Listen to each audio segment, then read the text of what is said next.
music was played for Sagayan. So now we're moving to other dances that we have learned from one of our other culture verified Salmonal since 2005. We are actually very happy and excited that he'll be coming to San Francisco this September 25 for our show. So the dance that you'll see here is called Saya.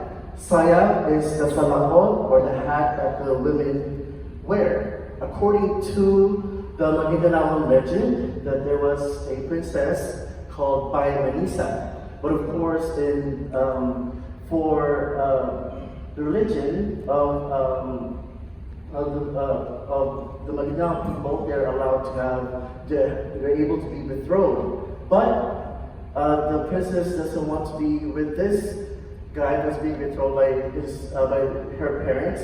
So she escaped the palace and hid her princess identity through the hat or saya. But yet, in her hiding, she fell in love with a commoner from the Manolo people. So here is Saya, the winner of Professor Manao and Saliman Danao Dance Company in Cotabato City.